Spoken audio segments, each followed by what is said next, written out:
Gentlemen, thank you for being with us here in the room in Brussels. Thank you for being connected. I say hello to all people connected online. And you know that today conferences have more people connected than in person in the room. So we are happy to be able to do that at distance and to offer simultaneous translation in German, English and French all over Europe. So thank you all to being with us today for this conference. As the president of the European Tax Advisor Federation, ETAF, it's a great honor for me to welcome you. C'est un grand honneur pour moi de vous accueillir à notre conférence sur le thème de la réglementation professionnelle, une pierre angulaire pour freiner l'évitement fiscal abusif. Le thème est sur la table aujourd'hui et nous sommes très heureux de contribuer à la discussion d'un thème de ce type. C'est un thème d'actualité étant donné les Pandora Papers, après plusieurs autres scandales précédents. La réglementation des intermédiaires fiscaux revient sur le devant de la scène. La Commission européenne a annoncé son intention de réglementer les conseillers fiscaux. Cependant, il n'est pas juste de dire qu'il n'y a pas de règles du tout aujourd'hui. En 2016, la directive sur l'évitement fiscal, appelée ATAD, a introduit une règle générale contre les abus. Et en 2018, l'Union européenne a également introduit, avec sa directive sur les dispositifs fiscaux transfrontaliers, c'est-à-dire DAC 6, une obligation de divulgation pour les dispositifs fiscaux transfrontaliers à déclarer, en utilisant un ensemble de signes distinctifs. Pourtant, la Commission semble considérer que toutes ces mesures ne sont pas suffisantes pour lutter contre l'évasion fiscale abusive et veut maintenant commencer plus tôt dans le temps lorsqu'il s'agit de mettre au point un dispositif d'arrangement fiscal abusif. À cette fin, la Commission examine l'introduction d'une série de critères que les fournisseurs de conseils fiscaux devrait appliquer pour déterminer ce qui constitue une planification fiscale acceptable sous peine de sanctions en cas de non-respect. En tant que Fédération européenne des conseillers fiscaux réglementés, l'ETAF reconnaît que les dispositions en matière d'évitement abusif mettent en péril les recettes des États et sont injustes pour la grande majorité des contribuables européens qui respectent pour la plupart les lois fiscales. Nous reconnaissons bien sûr la nécessité d'agir. Les excès des Pandora Papers constituent pour nous un mauvais comportement mondial de personnes et d'organisations d'un secteur du conseil sans respect de la conformité ni de la responsabilité envers la société. L'ETAF et ses membres ont explicitement condamné un tel comportement. Mais il ne faut pas mettre tous les conseillers fiscaux dans le même panier. Dans les États membres où la profession est réglementée, les conseillers fiscaux sont déjà tenus par la loi d'exercer leur profession dans le plein respect de toutes les lois et réglementations applicables, ce qui est garanti par une responsabilité personnelle. Je rappelle que la contrepartie de cet engagement d'intérêt public est une activité réservée, ce qui n'est pas le cas dans tous les États membres, mais ce qui devrait l'être. Avec cette fonction de conformité, les conseillers fiscaux ont également des devoirs de clarification envers leurs clients, ce qui signifie qu'ils doivent non seulement expliquer les lois fiscales en vigueur, mais aussi démontrer à leurs clients quels impôts ils ne pourront pas éviter et pourquoi. Cette mission d'intermédiation ne doit pas être négligée au regard de l'objectif global de la Commission européenne qui est de juguler l'évasion fiscale abusive. Dans cette fonction, les conseillers fiscaux aident l'économie à payer sa part juste d'impôts et déchargent les États par leur fonction de consultation et d'information. Le problème n'est pas nouveau. Pour l'ETAF, la principale responsabilité est le manque d'harmonisation du Conseil fiscal au sein de l'Union européenne. Les réglementations professionnelles, si tant est qu'elles existent, sont très différentes d'un État membre à l'autre. L'éventail va de la libéralisation totale de certains États membres, comme aux Pays-Bas et en Espagne, à un niveau de réglementation distingué dans d'autres États membres, comme l'Allemagne, la France, la Belgique et l'Autriche, et bien d'autres. Les détails du plan de la Commission ne sont pas encore connus, mais il a déjà été dit publiquement qu'elle n'avait pas l'intention de réglementer la profession fiscale. Vous ne serez pas surpris d'attendre que c'est précisément notre cheval de bataille. L'ETAF est convaincu qu'une réglementation stricte des professionnels de la fiscalité dans l'UE peut apporter une contribution significative et précieuse à la stabilité de nos systèmes fiscaux. Dans cet esprit, tous les États membres de l'ETAF ont signé notre charte des conseillers fiscaux européens agréés qui représente un cadre commun pour les professionnels de la fiscalité. Des niveaux élevés de qualification, une formation professionnelle continue obligatoire, l'adhésion obligatoire à une organisation professionnelle dotée de compétences de sanctions et des garanties pour un exercice indépendant de la profession dans l'ensemble de l'UE conduirait à une qualité élevée des services des conseillers fiscaux et contribuerait ainsi à la lutte contre l'évitement fiscal. Nous pensons que chaque État membre de l'Union européenne devrait être encouragé à introduire ou à renforcer des cadres nationaux contraignants en matière de droit professionnel et à améliorer leurs règles nationales anti-abus pour les conseillers fiscaux en tant que cadres réglementaires supplémentaires pouvant être sanctionnés. Nous sommes curieux d'entendre aujourd'hui les décideurs sur ce plan, car pour déterminer ce qui est acceptable et ce qui ne l'est pas, la sécurité juridique sera essentielle. Elle nécessite de tracer des frontières claires entre la légalité d'une part et l'illégalité d'autre part. Dans le cadre de l'état de droit, des termes tels que douteux, nuisible, abusif ou indésirable ne conviennent pas pour établir une démarcation aussi nette. Situés quelque part entre la légalité et l'illégalité, ils ouvriraient largement la porte à l'arbitraire de l'État en matière de modèles fiscaux. Le principe de l'état de droit est particulièrement important en matière fiscale et la sécurité juridique est cruciale pour les conseillers fiscaux et les contribuables. Par conséquent, il est très important pour nous de ne pas faire porter la responsabilité des déficiences ou des lacunes de la législation à ceux qui y sont soumis. Alors, pour en revenir à la conférence d'aujourd'hui, mesdames et messieurs, trouver une solution ne sera pas facile. Entre les considérations sur la sécurité juridique et l'état de droit d'une part, et la nécessité d'agir d'autre part. Comme la plupart des acteurs bruxellois que je vois assis dans cette salle aujourd'hui, l'ETAF se réjouit de participer à ce débat complexe.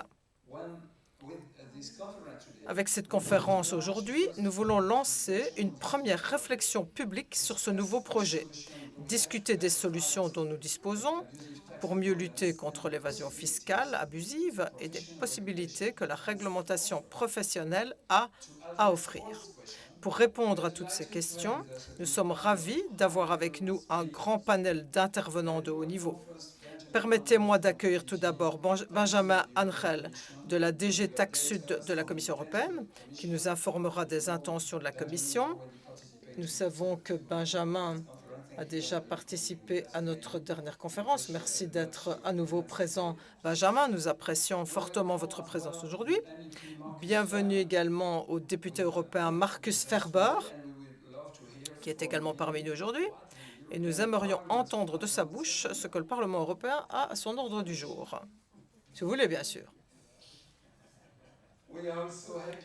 Nous sommes également heureux d'accueillir sur le podium Sarah Godard, chercheuse à l'Observatoire européen de la fiscalité, qui nous parlera de ses recherches sur l'évitement fiscal. Enfin, Philippe Van Closter, ancien associé fiscal chez PricewaterhouseCoopers et membre du conseil d'administration de l'Institut belge des conseillers fiscaux et des comptables. Il représentera le point de vue de la profession fiscale réglementée dans le débat d'aujourd'hui. Je laisse maintenant la parole à notre modérateur, Todd Buell. Merci, Todd, d'être parmi nous aujourd'hui. Il est journaliste spécialisé dans la fiscalité dans le média Law 360 et je me réjouis d'un grand débat grâce à vous. Todd, la parole est à vous.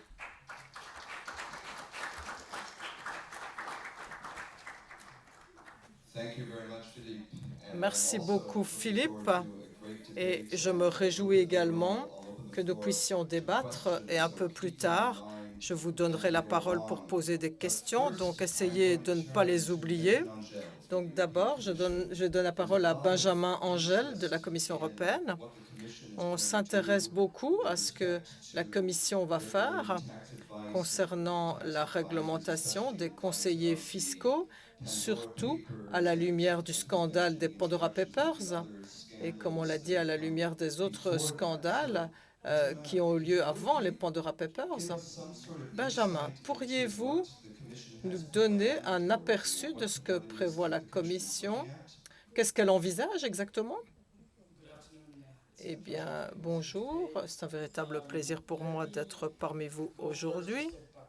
Alors, je vais revenir un petit peu en arrière. C'est vrai que aujourd'hui, on dispose de plusieurs textes de loi en la matière.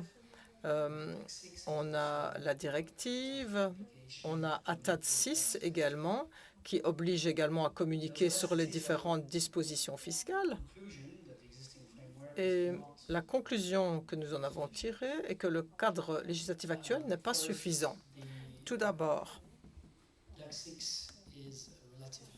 DAC 6, c'est une bête, un animal un peu complexe, et on ne sait pas très bien à ce stade si les États membres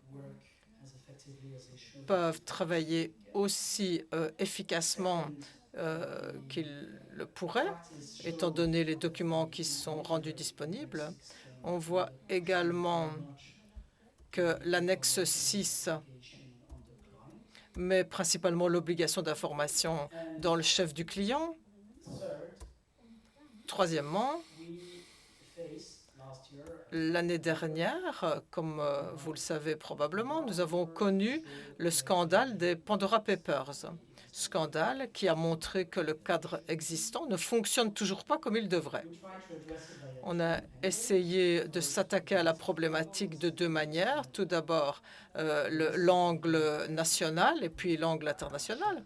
Alors, l'angle national qui concerne les entreprises, les coquilles vides, et le processus législatif est bien avancé. Nous pensons qu'un accord se dégagera dans le cadre de la présidence tchèque, mais il y a également un élément d'ordre plus international, parce que dans le cadre des Pandora Papers, on a vu qu'il y avait différents arrangements, différentes dispositions qui étaient prises, notamment par des entreprises dans les pays tiers. Et souvent, tous ces mécanismes ne sont pas connus des autorités. Il y a des exigences qui s'appliquent aux pays tiers via un code de déontologie, mais pour l'instant, ces exigences sont assez légalistes dans leur démarche. Mais notre capacité à contrôler l'application est assez limitée pour des raisons relativement évidentes. Notre conclusion est que si on veut s'attaquer efficacement aux problèmes auxquels on est confronté dans les pays tiers, on doit s'attaquer à la racine du problème. Chaque fois qu'on utilise des structures créatives dans les paradis fiscaux, souvent, ce n'est pas le contribuable qui a créé ce mécanisme. Donc, soit c'est un conseiller qui lui a dit de faire comme ceci ou comme cela, mais en tout cas, ce n'est pas le contribuable qui crée la structure. Donc, si on veut compliquer l'utilisation de ce type de structure, on doit absolument définir un paquet de règles qui s'attaquent à ceux qui créent ces structures. On n'est pas les seuls à avoir tiré cette conclusion. Vous savez que les États-Unis discutent également de textes de loi, notamment en ce qui concerne des documents sur les contrôles, la due diligence. Donc c'est une conclusion assez partagée. J'ai entendu le président de l'ETAF qui demande pourquoi on ne réglemente pas les professions réglementées. C'est une alternative qui est tout à fait possible sur papier, mais dans la pratique, les situations sont tellement variées que c'est compliqué. Il y a une grande diversité au sein de l'Union européenne. On a des pays où les conseillers fiscaux sont fortement réglementés, alors qu'il y a des pays où il y a plusieurs profils qui peuvent offrir des conseils fiscaux, des avocats, des banques, des experts comptables. Donc, ce qu'on essaie de mettre au point, c'est une série de règles qu'on pourrait appliquer à tous les profils, à toutes les personnes qui offrent des conseils fiscaux, notamment en matière de création de structures dans les pays tiers, quel que soit le secteur dans lequel ils sont actifs. Bon, je ne vais pas trop m'appesantir sur les détails. Je vais probablement décevoir beaucoup de gens aujourd'hui, mais on est toujours en train de discuter de différentes propositions. Tout cela n'est qu'à l'état de projet et bien sûr, il y aura probablement une consultation publique et dans le cadre de cette consultation, on recueillera des avis qui pèseront sur la dernière proposition. Benjamin, si je peux me permettre, je sais que il y a un intérêt pour la consultation publique. Ça avait été annoncé en avril que la consultation démarrait en mai, mais pour autant que je sache, elle n'a pas encore démarré. Est-ce que vous pourriez donner quelques indications au public? Quand est-ce qu'elle va commencer, cette consultation? Oui, ça, je peux faire. La consultation devrait probablement démarrer début du mois de juillet. Ce sera une consultation tout à fait habituelle. On fait de notre mieux pour qu'une proposition soit mise sur la table en 2022, si on y parvient, parce qu'on doit préparer minutieusement les choses, on doit réaliser une analyse d'incidence également, mais l'objectif est clair. Et je pense qu'il est essentiel de disposer de propositions qui couvrent les professions de manière efficace. Il faut également adopter une méthode dissuasive, surtout pour ceux qui recherchent des conseils en vue d'une évasion ou d'un évitement fiscal. On veut également couvrir la planification fiscale agressive, parce que ne couvrir que l'évasion fiscale, ça ne serait pas suffisant. Parce que dans les 27 États membres de l'Union européenne, l'évasion fiscale, c'est un délit. Donc, donner des conseils pour faciliter l'évasion fiscale, c'est déjà punissable par la loi. Mais si on veut aller un pas plus loin, et c'est ici que ça se complique, il faut que ce soit défini avec une grande certitude. On doit se doter d'une série de règles qui peuvent sanctionner les pratiques fiscales agressives qui ne sont pas de l'évasion fiscale à proprement parler, mais qui sont un contournement de la loi. Oui, mais cela me permet de poser une question.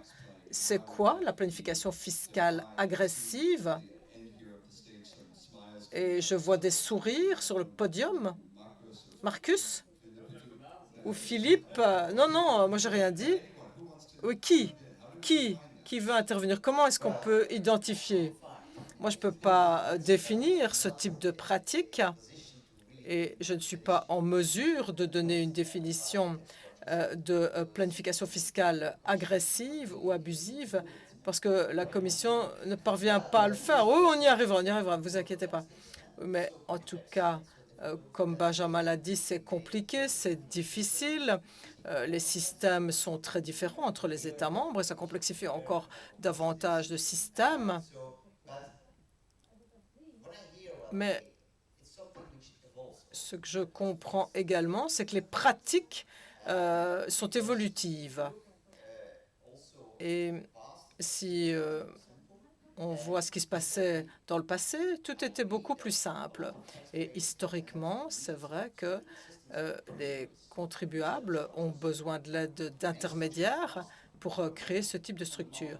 Et dans le passé, c'était les États membres qui demandaient de créer les structures pour attirer les entreprises dans leur pays. Et puis, ça a un peu déraillé. Il y a eu des abus et on a constaté qu'il était nécessaire que la Commission et l'Union européenne légifèrent. J'ai aussi le sentiment, je ne sais pas si c'est fait exprès ou pas, que l'évasion fiscale est assimilée à des pratiques fiscales abusives. Mais pour donner une certitude aux contribuables et aux sociétés européennes, il faut faire la différence entre ce qui est légal et ce qui ne l'est pas. Parce qu'on sait que les règles ne sont plus très claires. On ne sait plus très bien de quoi on parle. Surtout quand on traduit dans différentes langues européennes, plus personne ne sait de quoi on parle exactement.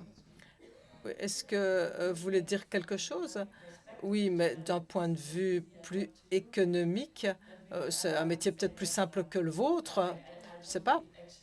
Mais moi, je ne dois pas faire la différence entre l'évasion fiscale légale ou illégale, parce que ce qu'on constate, c'est que des multinationales ou des contribuables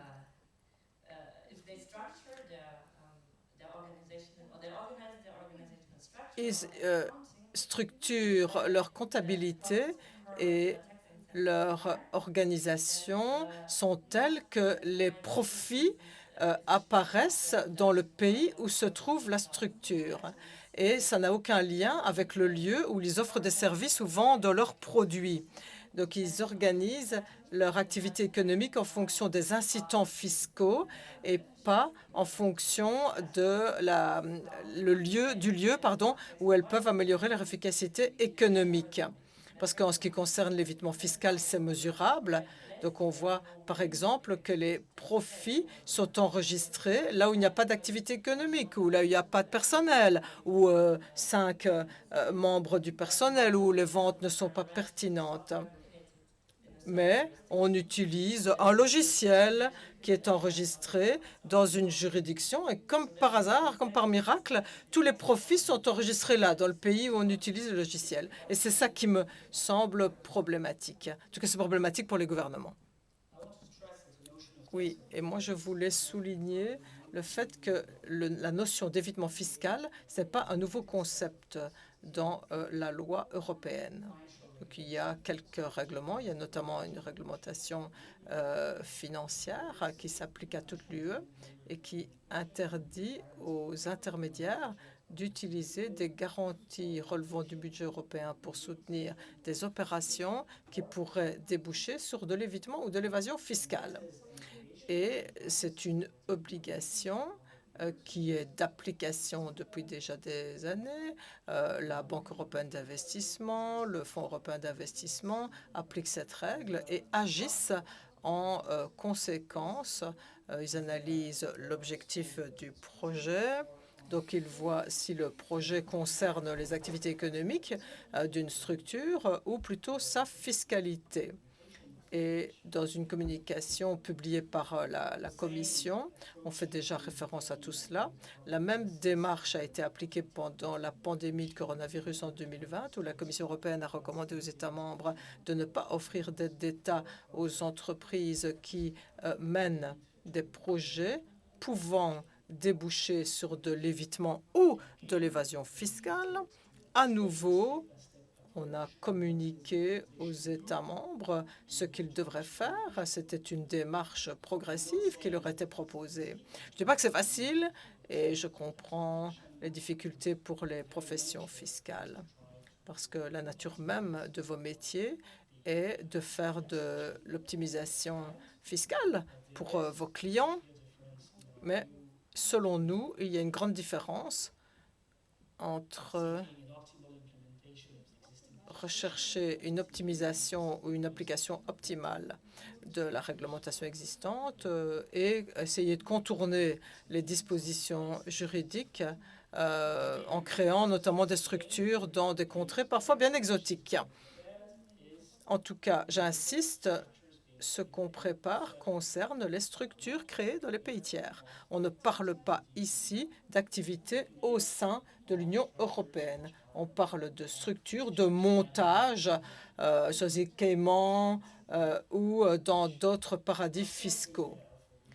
Et c'est vrai que ce sont des paradis dont le principal intérêt est la fiscalité. Oui, Marcus, je vais vous inviter à intervenir. On parle d'évitement fiscal, d'intermédiaires. On parle de système fiscal qui n'est pas toujours considéré comme juste. Qu'est-ce qu'on pourrait faire, selon vous, pour mettre l'accent sur les intermédiaires afin qu'on rende le système un peu plus juste? Tout d'abord, il faut comprendre la racine du problème. Et avant de regarder l'extérieur de l'UE, il faudrait peut-être faire le ménage au sein de l'Union européenne d'abord. Et on n'a pas encore fait le ménage au sein de l'UE. Donc, il va falloir agir puisque nous sommes un marché unique. Et un marché unique offre de nombreuses possibilités aux entreprises. Et je ne vais pas critiquer et blâmer les multinationales parce qu'elles sont des entreprises internationales. On veut que ce type d'entreprise existe, mais on doit toujours trouver une frontière juste entre des comportements corrects et normaux ou des comportements négatifs. Et on en revient à la question de la poule et de l'œuf. Parce que, étant donné qu'on a un marché unique et que les compétences en matière de fiscalité relèvent de la prérogative des États membres, eh bien, on aura toujours le problème tant que ça ne changera pas. Donc, il faut peut-être encourager l'utilisation d'outils créés par l'UE pour augmenter le niveau de transparence. Transparence nécessaire pour repérer où se produisent les problèmes. Il y a tout d'abord la démarche aide d'État, où on interdit les aides d'État aux entreprises qui essayent de faire de l'évasion fiscale. Donc, on a vu notamment le dossier Apple en Irlande. Et c'est vrai qu'il reste également des paradis fiscaux au sein de l'Union européenne, Madère notamment. Et c'est vrai que dans le centre, il y a beaucoup d'entreprises où il n'y a qu'une poignée d'employés. Et le Portugal fait partie de l'Union européenne. Et malgré tout, il y a un paradis fiscal. Il y a beaucoup de joueurs de foot qui utilisent ce paradis fiscal pour payer moins d'impôts. Bon, désolé d'être si franc et d'appeler un chat un chat.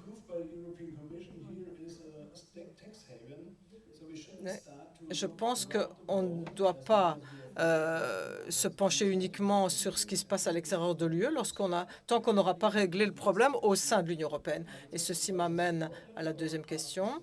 Est-ce que les intermédiaires ou les conseillers fiscaux sont un problème ou est-ce qu'ils sont partie de la solution? En fait, ils ne sont pas responsables. Ce n'est pas eux qui ont inventé les systèmes fiscaux. Ils doivent offrir un service en tant que conseillers fiscaux. Ils offrent des conseils. Donc finalement, la responsabilité n'est pas entre les mains des conseillers fiscaux, mais plutôt entre les mains des entreprises et des contribuables. Les conseillers fiscaux conseillent, comme leur nom l'indique. Normalement, ils doivent être neutres et c'est à moi, en tant que client, en tant qu'entreprise, à décider si je suis le conseil ou pas. Et c'est moi qui vais signer, pas l'intermédiaire, pas le conseiller fiscal, pardon. Et je pense qu'on doit s'attaquer davantage à la problématique au sein du marché unique européen. Et si la Belgique légifère au niveau de son système fiscal pour attirer des investissements en R&D, c'est vrai que si cet investissement est utilisé pour alléger la charge fiscale sans être très actif en recherche et développement, Et si vous créez une branche d'entreprise, une structure que vous appelez R&D, vous l'enregistrez sous le droit belge. Et si c'est là que vous enregistrez les profits, ce n'est pas le problème du conseiller fiscal, mais du législateur qui a créé, qui a mis au point cette loi. Et je pense que la Commission européenne et le Parlement européen doivent d'abord mieux définir ce développement problématique. L'OCDE a déjà fait pas mal de choses, mais l'OCDE, c'est autre chose que le marché unique européen. Donc je pense que nous, on doit se pencher d'abord sur nos problèmes. Et lorsqu'on se sera attaqué à cela, là, on pourra enfin dire, ah oui, à l'étranger, dans ces paradis fiscaux, etc., il y a d'autres types de problèmes, mais d'abord, on doit faire le ménage chez nous. Marcus, a frappé l'imagination de certains membres du public, je vois. J'aimerais maintenant donner la parole à Benjamin pour sa réponse. D'abord, je suis relativement d'accord avec Marcus, bien sûr. Ce qui est logique, c'est d'abord d'élaborer la loi et des exigences juridiques à respecter dans le chef de ceux dont la profession est d'être des conseillers fiscaux. Il faut veiller à ce que la loi soit claire. Là où je ne suis pas d'accord avec lui, c'est qu'on ne doit pas sous-estimer le rôle des conseillers fiscaux dans l'Union européenne ou en dehors de l'Union européenne. Franchement, allez sur Google pendant 5 minutes et vous trouverez pas mal d'entreprises qui vous offrent des structures déjà toutes faites dans n'importe quel paradis fiscal avec un conseil d'administration qui est déjà nommé. Ça ne vous coûtera même pas très cher. En quelques minutes. Donc nous devrions pouvoir également aborder cette question-là. Et nous devrions pouvoir avoir une égalité, de manière à ce que ceux qui se comportent de manière correcte, ceux qui sont réglementés, ne souffrent pas des mauvaises pratiques commises par les autres. Et c'est exactement ce qu'on va essayer de faire. Notre règlement, notre série de règles, essaiera de s'attaquer aux facilitateurs là où ils sont, même s'ils sont en dehors de l'Union européenne. Souvenez-vous, il y a quelques années, quand sont sortis les Panama Papers, tout le monde en a parlé. Et c'est le type de comportement, justement, qu'il faut essayer de contrer. Je vous donne une anecdote. Vous savez qu'aujourd'hui, l'administration fiscale espagnole a attaqué en justice la chanteuse colombienne Shakira pour évasion fiscale. Vous pensez que Shakira avait la connaissance fiscale pour créer elle-même une structure fiscale de ce type-là? Je ne crois pas. Sur cette note, Philippe, je voulais vous poser une question en tant que voix des conseillers fiscaux, en quelque sorte. Ce qui a été dit ici vous semble injuste, correct? Quel est le rôle exact des conseillers fiscaux? Eh bien, beaucoup de choses ont été dites, d'abord sur le rôle des conseillers fiscaux. Il a évolué, en tout cas en Europe, il ne faut pas l'oublier. Le rôle d'un conseiller, aujourd'hui, n'est pas seulement de trouver la meilleure solution pour éviter le paiement de taxes ou d'impôts. Le rôle de ce conseiller, c'est de donner de bons conseils, des conseils de qualité, avec différentes solutions qui ont également un sens économique. Maintenant, si vous cherchez, vous allez pouvoir prendre du temps pour chercher du sens vous-même économique à une structure. Bon, ça c'est parti, c'est fini. Les conseillers vont également donner ces éléments de conseil. Donc on oublie parfois que le rôle des conseillers a évolué, en tout cas en Europe. Sur Internet, c'est vrai que parfois vous pouvez trouver en dehors de l'Europe quelques structures de ce type. Mais si on applique Taxis, votre conseiller fiscal local sera immédiatement responsable de quelque chose pour lequel il n'était pas, en fait, l'auteur. Et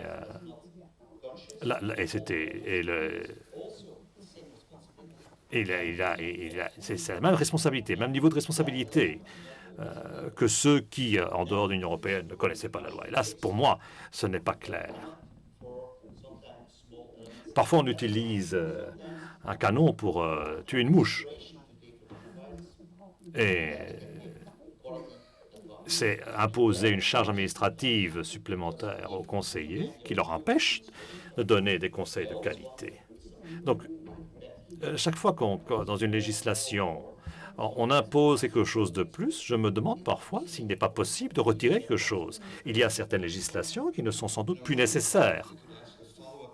Petite question de suivi. Est-ce que vous pourriez parler des défis quand il s'agit de réglementer le secteur des conseils ou le rôle des conseillers dans les différents États membres? Et quels sont les défis auxquels la Commission est confrontée?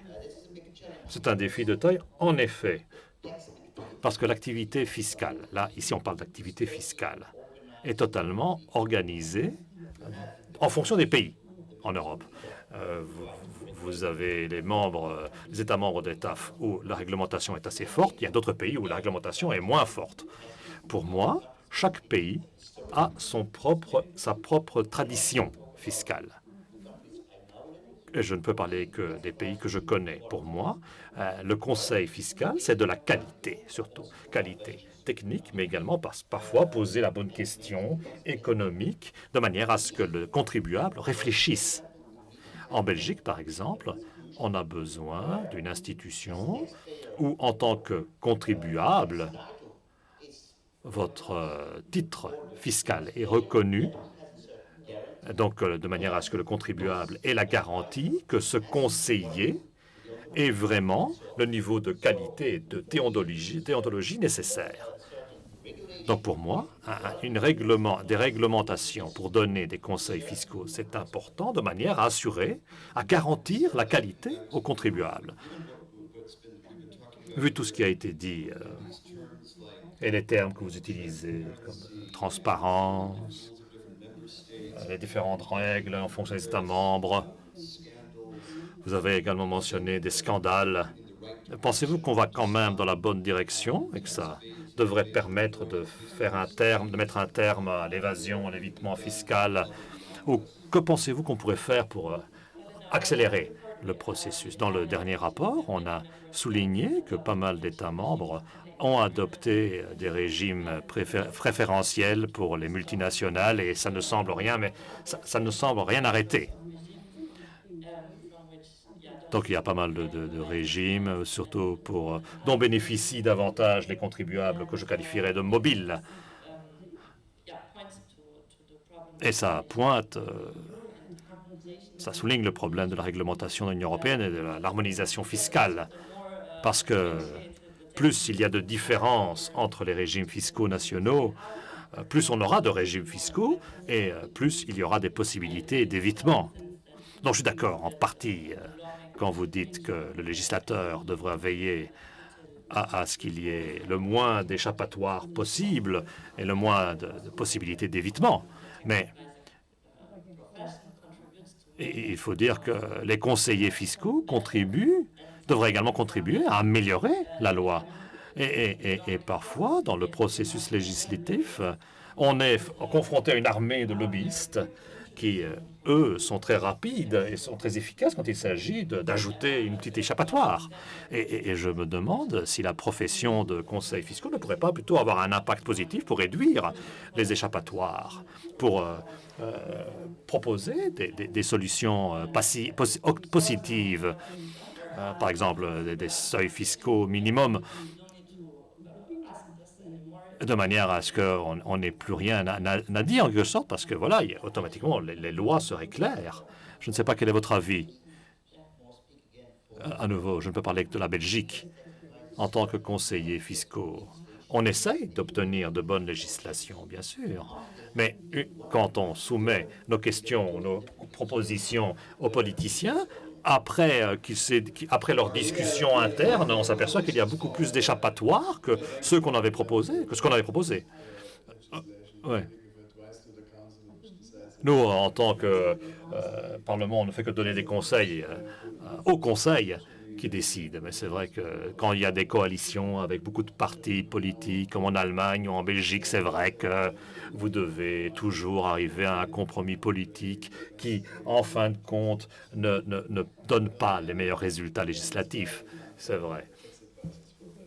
Et on ne peut pas en blâmer, bien sûr, le conseiller fiscal. Si la loi est mauvaise, ce n'est pas à cause du conseiller fiscal qui ne va pas résoudre tous les problèmes au monde.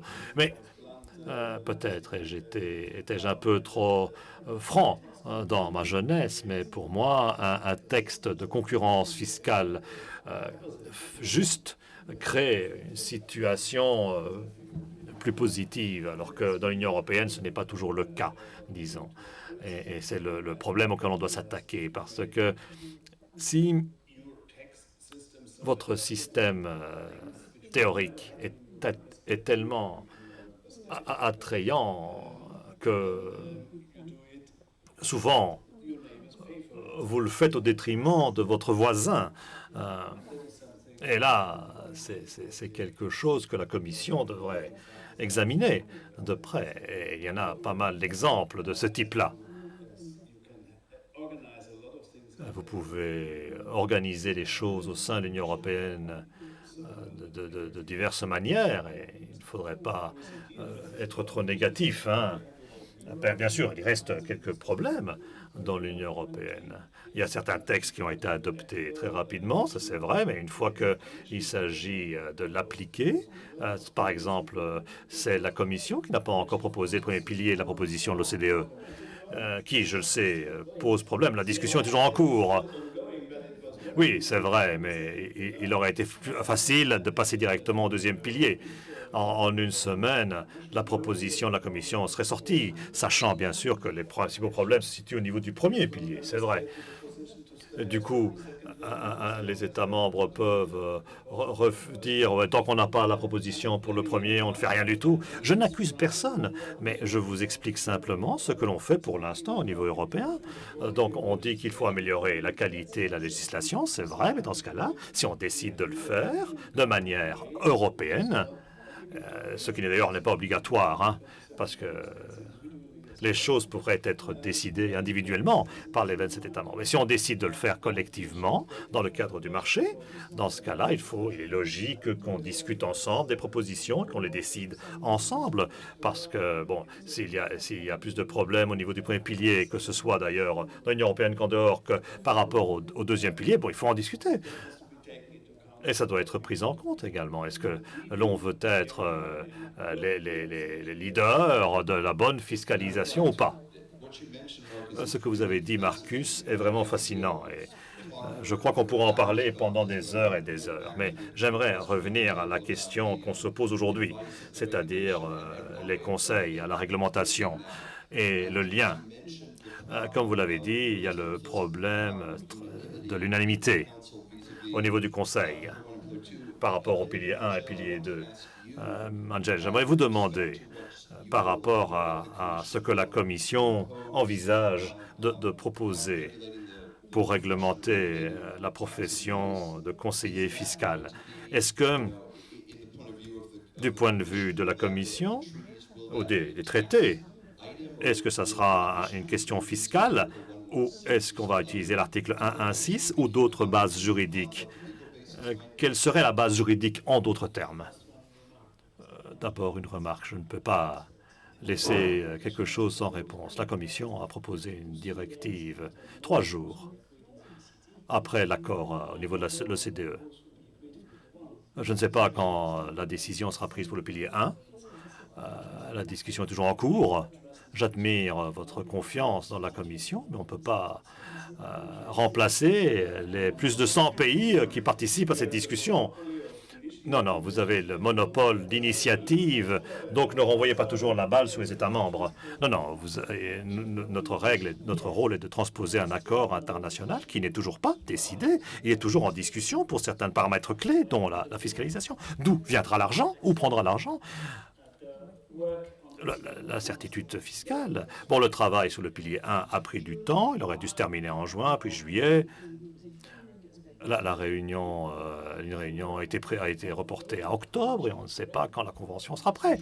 Mais soyez certains Je veux rassurer le Parlement que la Commission va soumettre une proposition pour le pilier 1 à la minute même où il y aura un accord international, mais pas avant. Parce que par définition, on ne peut pas anticiper. Maintenant, pour revenir à votre question.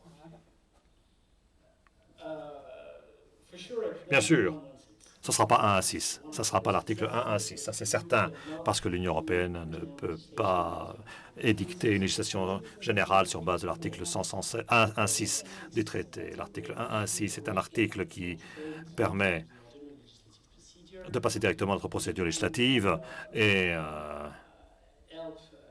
d'aider à mettre un terme à certaines mesures nationales qui troublent le marché, la bonne concurrence. Donc d'abord identifier quel est le pays, lancer une procédure d'infraction contre le pays qui crée cette distorsion, lui demander de retirer la règle, et s'il ne le fait pas dans ce cas-là, il y a une directive qui est adressée à cet État membre-là. L'article 116 ou 1.6 ne peut pas être utilisé pour détourner la règle de l'unanimité. Malheureusement. La fiscalisation, c'est le parent pauvre du traité, c'est vrai. Et il n'y a pas de base, il y a la base sur l'article 113, mais il n'y a pas de base juridique dédiée pour la fiscalisation directe. Donc tous les textes qui ont été adoptés se basent sur la base juridique du marché unique, 1.5, qui exige l'unanimité. C'est très difficile, c'est très lent, lourd. On aurait préféré la procédure législative ordinaire avec la majorité qualifiée pour le Conseil, mais les choses sont telles qu'elles sont. Le traité est ce qu'il est. Et pour ce qui concerne le point spécifique que vous avez soulevé aujourd'hui, on verra. On verra. Quelles sont les options? J'ai une question. Vous avez dit que pour le pilier 1, il faudra attendre l'OCDE.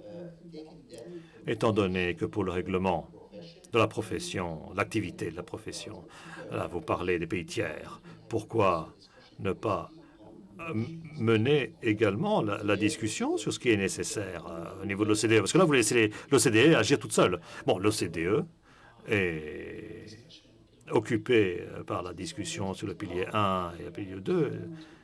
Il y a un autre cadre qui va commencer également, une autre discussion qui va commencer sur la tarification carbone, ce qui ne sera pas simple non plus. Ensuite, nous sommes déjà actifs en la matière. La Commission a déjà préparé tout le travail autour du code de conduite. Nous avons également les exigences pour les pays tiers depuis pas mal d'années. Depuis 2017, nous avons obtenu 140 changements législatifs dans plus de 60 pays extérieurs à l'Union européenne.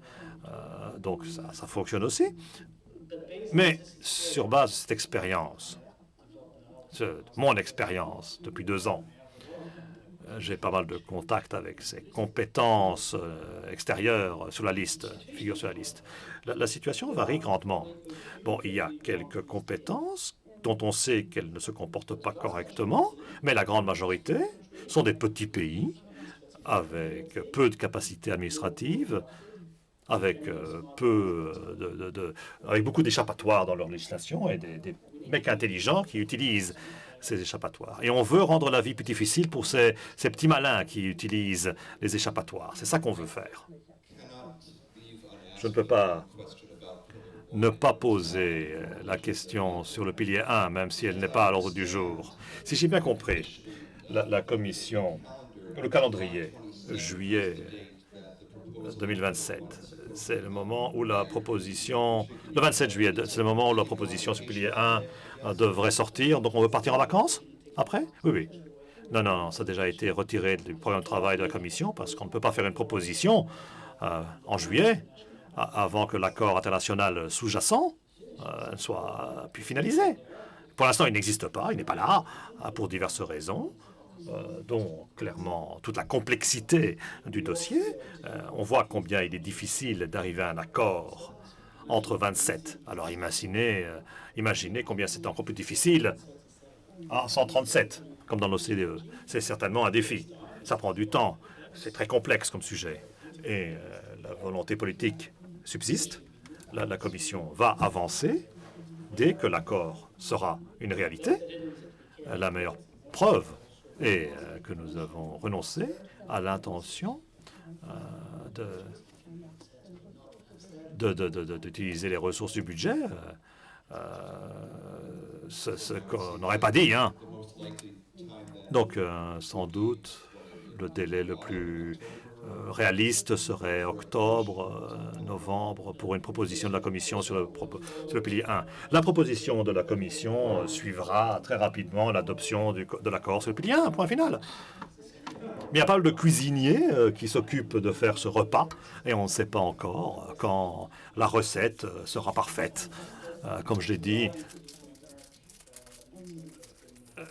la réunion de juillet a été reportée à octobre, et on ne sait toujours pas quand la convention et les règles seront prêtes. Et on en a besoin pour arriver à une nouvelle loi et pour voir quels sont les détails à ajuster. Est-ce qu'on ne peut pas simplifier certaines choses? Est-ce qu'on doit mettre en place un système de guichet unique entre les États membres? Quid du mécanisme de résolution des litiges? Donc il y a pas mal de questions pour lesquelles on n'a pas encore la réponse parce que c'est un dossier en cours, je le répète. Voilà.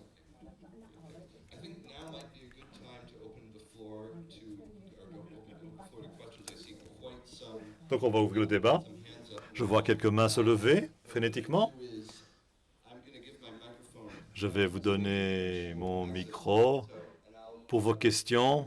Et voilà, Alex. Oui, merci beaucoup. Merci. Alexandre. Comme certains, vous le savez, notre réseau a été assez actif en la matière, notamment quand nous avons promis un projet sur la caractère éthique de la profession. Une question au panel. Bon, tout ça, bien sûr, doit servir d'incitant pour faire plus en la matière. Et faire tomber cette zone grise, parce que l'on sait tous que l'évasion fiscale, l'évitement fiscal, c'est quelque chose qui devrait être interdit au niveau de l'Union européenne. Mais si on envisage les outils comme le COMEX, avec 62 milliards d'euros de fraude fiscale, surtout en Allemagne, en France et en Belgique, des pays avec réglementation fiscale. Bon, même avec des lois qui seraient parfaites, on a toujours de bons professionnels, on a toujours besoin de bons professionnels capables de juger les choses. Donc, est-ce que la Commission envisage ce seuil de comportement approprié ou une réglementation de la profession, ce dont nous savons que c'est très compliqué parce que les cultures fiscales varient grandement d'un État à l'autre?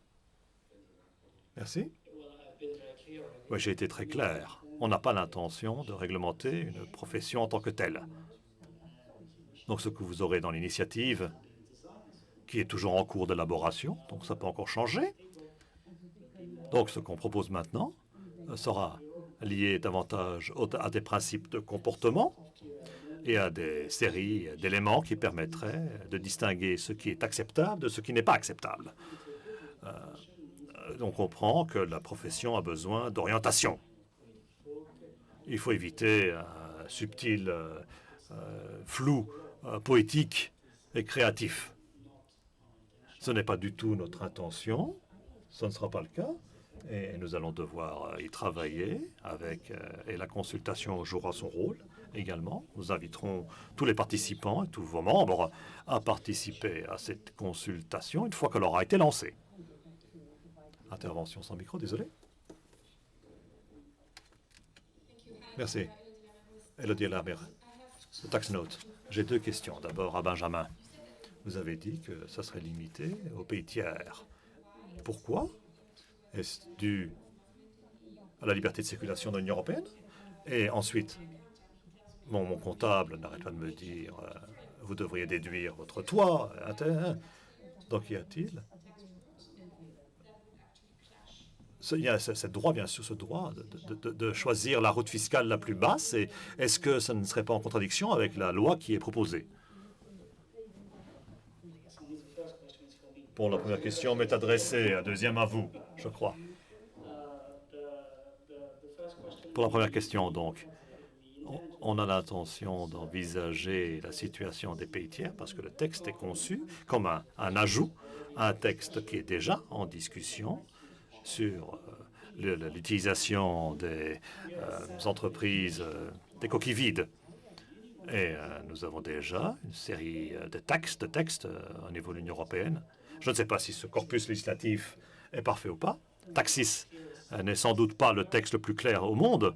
Ça, c'est vrai. On a parlé du processus législatif et Marcel Dassault un jour a dit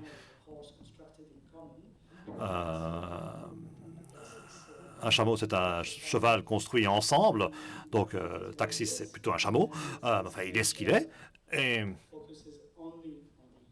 Et comme, bon, là, il se concentre uniquement sur l'Union européenne. Et d'abord, on voulait en effet faire un nettoyage chez nous. Mais puisque nous sommes optimistes et que nous pensons qu'un accord sera atteint sur ces coquilles vides, on a l'intention d'élargir la législation après coup, mais on ne peut pas considérer que c'est une seule solution, une seule recette, parce que la loi de l'Union s'applique automatiquement aux États membres, mais elle ne s'applique pas aux pays tiers. Et donc, on doit plutôt aller vers... c'est ce qu'on fait, aller vers, agir sur ceux qui aident à créer ce genre de structure dans les pays paradis fiscaux, qu'ils soient dans l'Union européenne ou pas. Oui, pour répondre à la deuxième question, votre comptable est en danger, disons, parce que si vous regardez la situation actuelle, par exemple, dans mon pays, par principe, il est permis de payer le moins de taxes possible. C'est permis. C'est la Constitution qui le permet. Bon, il peut y avoir des discussions au niveau de la Cour européenne, mais bon, pour l'instant, c'est le cas. La question, c'est comment recevoir de bons conseils. Et donc, votre comptable devrait vous donner tous les conseils sur la meilleure manière de payer moins de taxes, c'est vrai, moins d'impôts, mais il doit vous donner plus qu'un conseil technique. Il doit également vous demander si vous avez du contenu, et de manière à ce que vous, en tant que contribuable, vous puissiez prendre la bonne décision en connaissance de cause. Parce que, et dans le passé, c'était peut-être moins bien, dans le passé, ce n'était qu'un conseil technique que le conseiller allait vous donner. La discussion était purement technique. Mais pour moi, un bon conseil de qualité devra porter sur plusieurs choses. Est-ce que vous avez la bonne substance, le bon contenu? Quelle sera la réaction du tiers en dehors de l'entreprise? Toutes ces questions-là devraient également être posées. Parce que, en fin de compte, c'est toujours le contribuable, bien sûr, qui va payer, quelle structure mettre en place. Mais il devrait pouvoir le faire en connaissance de cause de tous les éléments. Et bien sûr, pour éviter la route la plus négative. Et ça renvoie également aux règles du pays et aux règles européennes. Daxis avait une bonne intention, mais si vous envisagez la législation finale et la manière dont elle est appliquée dans certains pays, bon, je ne connais personne en Europe qui pourrait expliquer ce qui relève de Daxis et ce qui ne relève pas de Daxis. Bon, on a une idée générale des principes, mais dans les cas concrets, il est parfois difficile. Et c'est différent en plus. La vision est différente d'un pays à l'autre. Oui, le monsieur là dans le fond.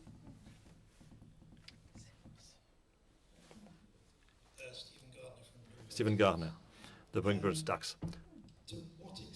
Dans quelle mesure la règle prévue sur les conseils fiscaux est-elle une reconnaissance que Daxis ne fonctionne pas? Est-ce que ça va remplacer Daxis? Est-ce que c'est une reconnaissance du fait que Daxis crée une charge intenable?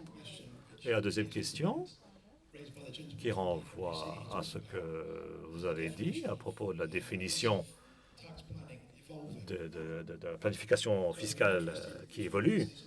Peut-être pourriez-vous en parler également de la technologie, des crypto-devises, des blockchains. Comment évaluer tous ces nouveaux outils à l'avenir? Daxis Tout d'abord, en ce qui concerne DAC 6, elle existe, elle est là. On commence à recueillir les différentes expériences, mais DAC 6 vise à imposer les rapports sur ces différents thèmes. Et l'idée, c'est d'anticiper un petit peu les étapes et créer des règles visant à prévenir les structures visant l'évitement fiscal ou la planification fiscale agressive. Je parle de pays tiers, j'insiste, on ne parle pas de règles à appliquer aux pays au sein de l'Union européenne. DAC 6 n'a aucun impact sur les conseillers des pays tiers, par définition. Et vous avez parlé de technologies modernes, et c'est vrai qu'on peut aller en ligne. Vous avez des tas de structures disponibles dans n'importe quel paradis fiscal en quelques clics. Et on ne peut pas l'ignorer. C'est vrai qu'on peut élaborer une législation stricte au niveau européen. Ça peut vous plaire ou pas, parce que vous devez donner des conseils, vos clients sont perdus, ils ont besoin de vous. Mais si vous ignorez la dimension pays tiers, ça veut dire avouer qu'on est dans l'échec, puisque on doit absolument trouver quelque chose pour s'attaquer à ces mécanismes, surtout qu'on peut avoir accès à des conseillers fiscaux dans les pays tiers.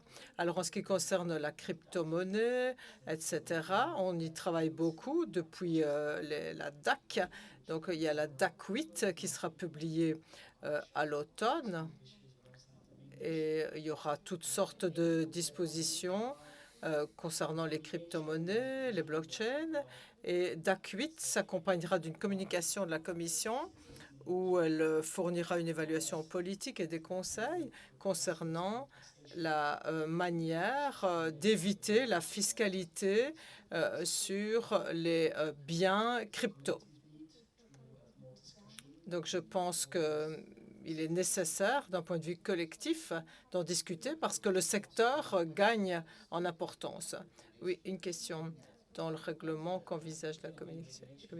Oui, ça ne peut pas être un règlement. Nous, on ne peut élaborer que des directives. Oui, c'est une directive. Oui, mais dans la directive, vous parlez d'intermédiaires dans les pays tiers. Mais comment est-ce que vous allez appliquer cela à des tiers dans des pays tiers? Parce que, en ce qui concerne les conseillers fiscaux en Europe, ils ont des contacts au quotidien avec les contribuables et ils assument leurs responsabilités. Oui, on a identifié ce problème et on a trouvé des solutions. Vous allez devoir faire preuve de patience pour les voir. Oui, en tout cas, on va rendre les choses peut-être un peu, ou les objectifs un peu plus ambitieux. Oui, ça me plaît beaucoup, dit Marcus.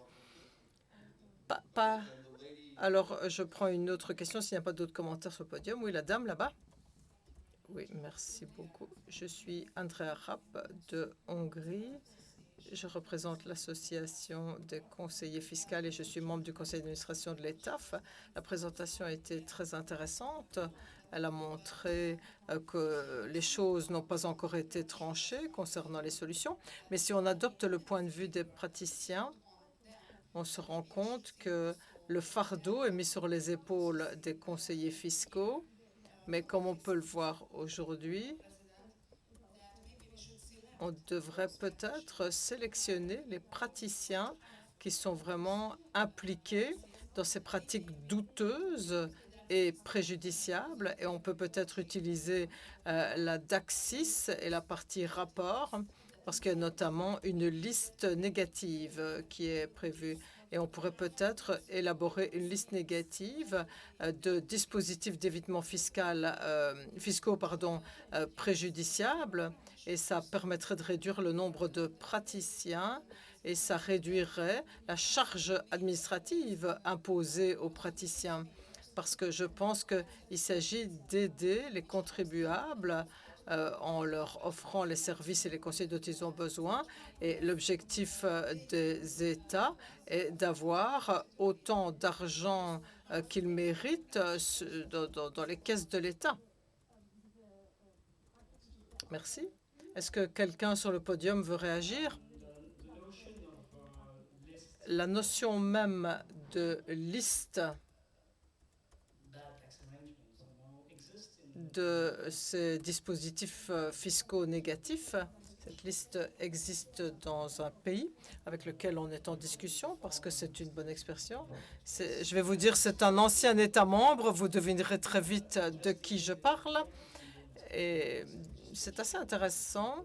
Le Royaume-Uni a mis en place une législation qui s'appelle POTAS, c'est-à-dire plan potentiel d'évitement et d'évasion fiscale. Et un des éléments de cette proposition relève de ce que vous dites. Donc, on a une liste et ils utilisent le terme « defeated » pour qualifier ces dispositifs fiscaux. Et lorsqu'on utilise ces structures, on est déjà en infraction par rapport à ce qui est considéré comme correct par le Royaume-Uni. Donc, on est en train d'examiner ce qui se passe au Royaume-Uni, mais également ailleurs. En ce qui concerne la charge administrative, ça fait partie du métier des conseillers fiscaux que de savoir quel est l'impact fiscal de leur travail. Sinon, vous ne feriez pas ce travail. Donc, ça me poserait problème d'imaginer qu'on n'exige pas des conseillers fiscaux qu'ils ne vérifient pas si leurs conseils ne débouchent pas sur de l'évitement fiscal ou de la planification fiscale agressive, si on dispose d'une définition claire. Donc, je pense que c'est normal que vous fassiez votre travail et que vous connaissiez les conséquences de vos conseils. Oui, oui. En ce qui me concerne, je dirais que pour les conseillers fiscaux, ce n'est pas toujours facile de savoir ce qui est légal ou pas. Oui, mais c'est pour ça que vous êtes payé. Mais on n'est peut-être pas payé suffisamment. Oui, c'est tellement complexe. Mais autre question, on parle toujours d'abus en matière fiscale, etc. Mais peut-être que dans le passé, avant qu'il y ait DAC, DAC6, etc., peut-être qu'il y avait beaucoup de planification fiscale agressive. Mais est-ce qu'on parle toujours de gros montants? Je n'en ai pas la moindre idée. Mais c'est la question que je pose à la Commission, comme elle veut légiférer davantage. Mais est-ce qu'on n'est pas en train d'envisager de légiférer pour des montants de plus en plus payés? Mais comme je dis toujours, j'aime bien skier et j'espère que je skie bien, mais je n'ai aucune garantie que je n'aurai jamais d'accident, à moins que j'arrête totalement de skier. Donc finalement, ne pas avoir de planification fiscale agressive, pour ne pas en avoir du tout, il faut ne plus taxer du tout. Oui, mais je pense que l'industrie offshore continue ses opérations malgré les réglementations. Et par exemple, on a le CRS, mais maintenant on voit que les fraudeurs évitent ou contournent ce règlement en s'adaptant. Donc, à chaque fois, il faut obtenir des informations sur les sociétés écrans dans les paradis fiscaux, et on en a déjà parlé en Belgique. Et je pense que cette dichotomie, cette distinction qui semble claire dans votre esprit, donc il y a d'une part les contribuables et les conseillers fiscaux, alors qu'il y a des juridictions. Si on prend le Royaume-Uni, qui dispose d'anciennes colonies, où la distinction n'est plus pertinente parce que ce sont des anciennes colonies et lorsqu'on s'y rend, les personnes parlent couramment l'anglais. Et donc, on voit qu'il y a un impact des conseillers professionnels. Donc, il faut réglementer ces professions. Donc, on ne peut pas dire que le gouvernement de telle ancienne colonie résolve ce problème qui a été créé par d'autres États. Oui, Edwin? Oui, merci. Je suis Edwin Fischer et je suis membre du conseil d'administration de l'Association des conseillers fiscaux néerlandais. Alors, je pense que nous avons une préoccupation commune. C'est le manque de confiance dans la profession. Et il faut rétablir cette confiance. Et j'espère que la Commission va reconnaître ce qui se passe dans le secteur de la fiscalité. Parce que c'est vrai que la fiscalité, donc c'est important et c'est lié également à un comportement responsable en matière de fiscalité. Et il y a des entreprises, il y a également des conseillers fiscaux et il y a des conseils qui ne sont pas toujours les moins chers. Donc, ce qu'on fait, nous, c'est donner des conseils techniques, mais on leur explique également comment certaines solutions vont être perçues par la société. Donc, il y a notamment des risques pour la réputation de l'entreprise. Donc, c'est vraiment ça qui se passe dans le secteur, même dans les pays où la profession n'est pas réglementée, comme c'est le cas aux Pays-Bas. Donc, l'Association des conseillers fiscaux a développé et a adopté des principes fiscaux qui font maintenant partie du cadre disciplinaire de notre association. Et lorsque l'avantage fiscal est prépondérant dans la planification, alors nos membres devraient discuter avec les clients pour leur présenter des perspectives plus larges. Et c'est mon espoir, et c'est une question à Benjamin, que cela sera pris en considération dans l'élaboration d'une quelconque directive. C'est pour éviter ce que craignent de nombreux conseillers fiscaux. On se tourne vers nos comptables qui doivent se taper une paperasserie administrative pas possible. Et on aimerait que ces différents aspects de notre métier soient pris en considération par la Commission. Benjamin, tout d'abord, nous ne nourrissons aucune méfiance par rapport aux conseillers fiscaux. Nous sommes très conscients de l'utilité de votre profession. C'est pour ça qu'on veut préciser les règles, parce qu'on pense qu'étant donné le rôle joué par les conseillers fiscaux, vous pouvez justement jouer un rôle clé pour nous aider à nous débarrasser de certaines pratiques. Mais d'abord, il faut préciser le cadre juridique. Une fois que la loi est claire, il est évident que 99,9% des conseillers fiscaux vont respecter la loi. C'est pour ça que la responsabilité est sur les épaules du législateur qui doit présenter les bonnes règles. On va faire de notre mieux pour que la charge administrative soit limitée au minimum, parce que c'est vrai que le métier, la profession, doit principalement évaluer le poids, la conséquence que peut avoir votre conseil fiscal.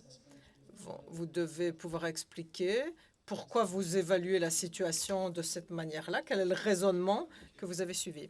Michael?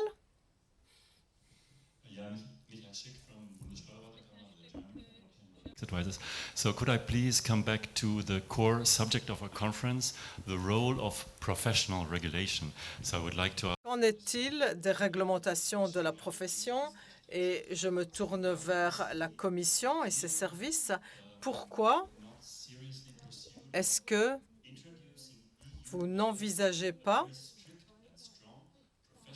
d'introduire une réglementation stricte de la profession, c'est-à-dire des critères stricts d'accès, mais également des critères de qualité, de confiance, et avant toute chose, comme Philippe l'a dit, peut-être des activités qui seraient réservées à une profession très spécialisée, garantir l'indépendance et une grande confiance.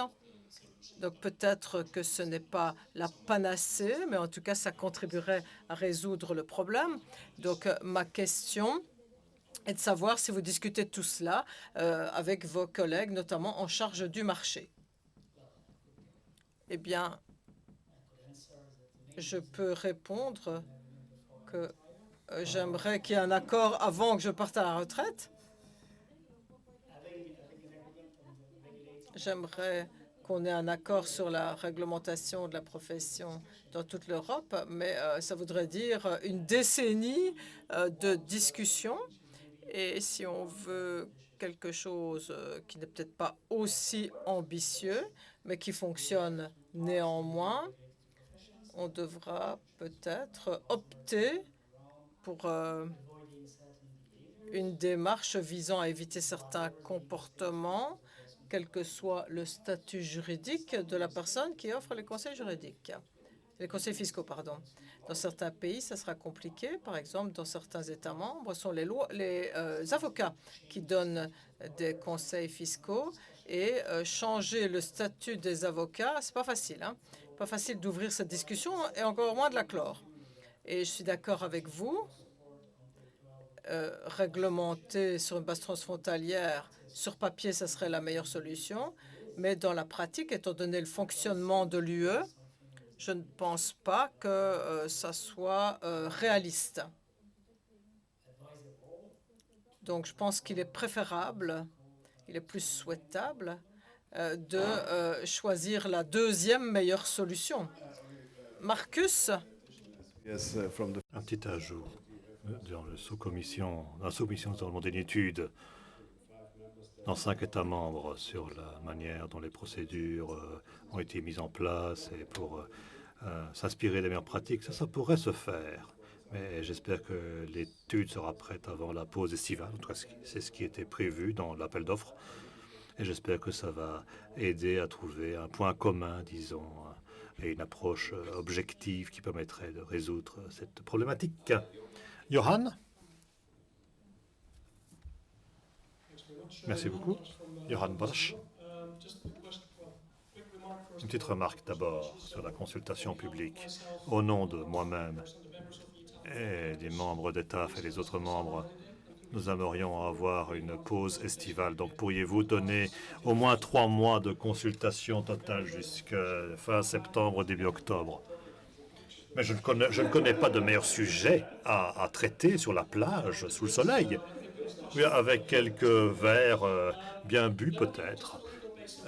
Au niveau de la base juridique, Benjamin, vous avez dit qu'il y a plusieurs options qui sont soumises à la réflexion, on verra. Mais est-ce que vous pourriez peut-être déjà donner des exemples des options que vous envisagez et les options qui permettraient à Marcus de peser également sur la proposition. Et lors de l'audition d'avril,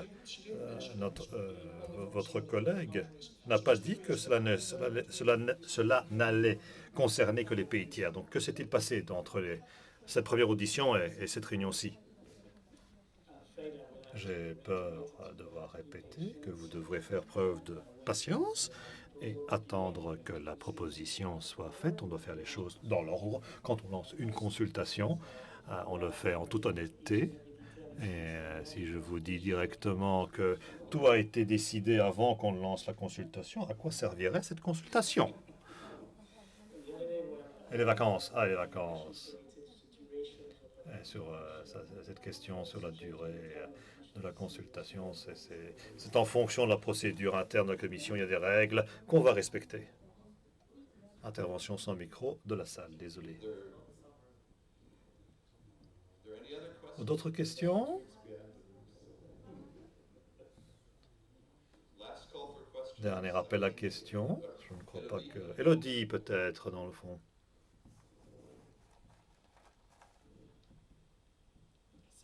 Oui, désolé. Dans la liste noire, la blacklist, il y a un critère qui a été négocié, la propriété du bénéficiaire.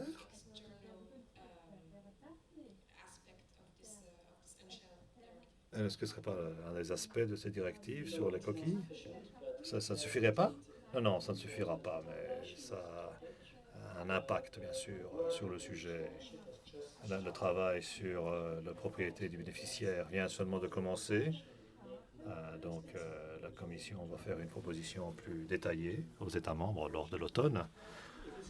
C'est compliqué comme dossier parce que ce concept a deux dimensions. La dimension blanchiment d'argent, bien sûr, comme vous le savez, et l'exigence, le critère. Pour ce qui concerne la loi européenne, on ne trouve pas dans le texte fiscal. Mais il y a également une autre dimension. Et sur un plan international, il y a tout un travail qui a été mené sur la propriété des bénéficiaires, notamment par le Forum mondial. Et on va devoir réconcilier les différentes dimensions pour éviter qu'il y ait la moindre contradiction et pour être sûr que nous pourrons avancer sur ce dossier. La discussion de l'OCDE sur la propriété des bénéficiaires est également un peu plus complexe parce que si les Européens soutiennent totalement d'autres avancées internationales qui permettraient aux pays d'échanger réellement les informations sur la propriété des bénéficiaires, l'enthousiasme est un peu plus tempéré, disons, parmi les autres participants et certains rechignent davantage. Donc c'est un domaine où l'Union européenne a de fortes attentes, mais ces fortes attentes sont difficiles à imposer, disons, dans toutes les juridictions.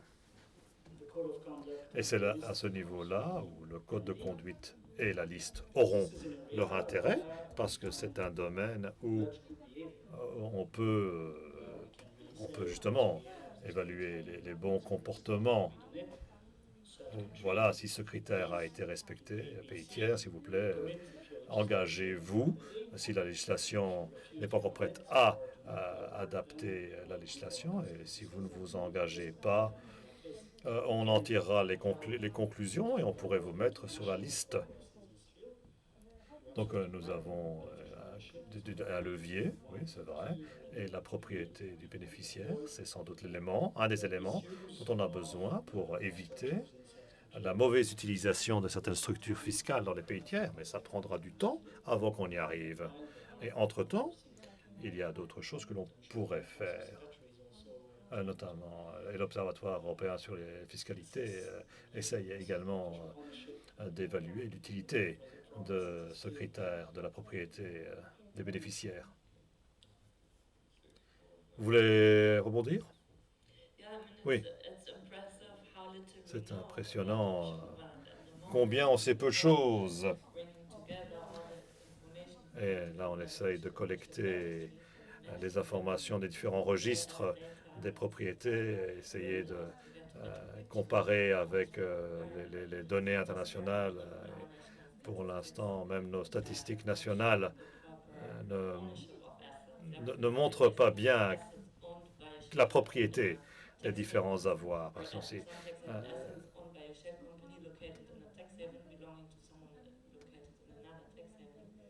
surtout pour ce qui concerne les avoirs appartenant à quelqu'un vivant dans un paradis fiscal qui n'est pas celui où l'avoir a été enregistré. Donc n'attendez aucune avancée du jour au lendemain. Ce n'est pas que nous ne le voulons pas, nous le voulons, mais pour arriver au même niveau que dans la fiscalisation, il y a un échange automatique d'informations entre les pays. Dans le domaine de la propriété des bénéficiaires, avant d'arriver à un accord au niveau international, ça prendra du temps. Ceci dit et bien dit, nous allons clôturer là le débat et j'invite Philippe à faire son intervention de clôture. J'aimerais remercier les intervenants pour leur contribution, nos sympathiques panélistes que l'on peut applaudir. Ce fut excellent. J'entends bien que c'est un dossier en cours, que beaucoup de choses restent à faire et que nous tous dans la salle, nous tous et nous toutes dans la salle, toutes les parties prenantes sont particulièrement intéressées. Bon, nous savons que tous les projecteurs sont braqués sur Benjamin et vous comprendrez aisément combien c'est un sujet qui nous intéresse, nous passionne. Et nous sommes particulièrement impatients d'avoir cette consultation, dont on nous a dit qu'elle serait lancée en juillet. Donc je soutiens totalement, j'abonde dans le sens de cette personne qui a demandé qu'on ait plus de temps que le simple temps des vacances. Mais je peux dire qu'on a eu un assez bon aperçu de ce que la Commission envisage de proposer en la matière. Et la première réaction des parties prenantes semble confirmer que de toute façon ce débat devra continuer et ce sera sans doute l'un des thèmes phares lors des prochains mois. J'insiste sur la nécessité de termes clairs, un libellé clair dans la réglementation. Sinon, ce serait la porte ouverte à toutes les compréhensions, à toutes les définitions. Donc, travaillons-y ensemble. Nous savons que la Commission a un pouvoir d'initiative. Et n'oubliez pas que les professionnels, même quand ils vendent des services sur le marché, sont principalement engagés à faire respecter l'intérêt public. Nous sommes des partenaires des autorités publiques. En tout cas, quand nous sommes membres d'une profession réglementée, ce qui est le cas des personnes dans la salle, et nous offrons nos services pour vos projets, et nous voulons continuer à contribuer, bien sûr, à toutes les réglementations. C'est notre responsabilité. Et nous avons très certainement un rôle à jouer. Et nous espérons que vous êtes tous convaincus, en tout cas, du rôle que les professionnels peuvent jouer. En tout cas, merci à tout le monde. Merci à tous ceux qui ont apporté leur contribution via des questions, toutes de qualité. Ça montre bien que vous êtes tous des experts du sujet. Merci d'avoir participé à la conférence. Et ce sera un plaisir de continuer cette collaboration dans ce même dossier. Ceci dit, je conclus la conférence et j'ai le plaisir de vous inviter à prendre le verre de l'amitié pour que nous puissions continuer à partager nos idées. Merci beaucoup.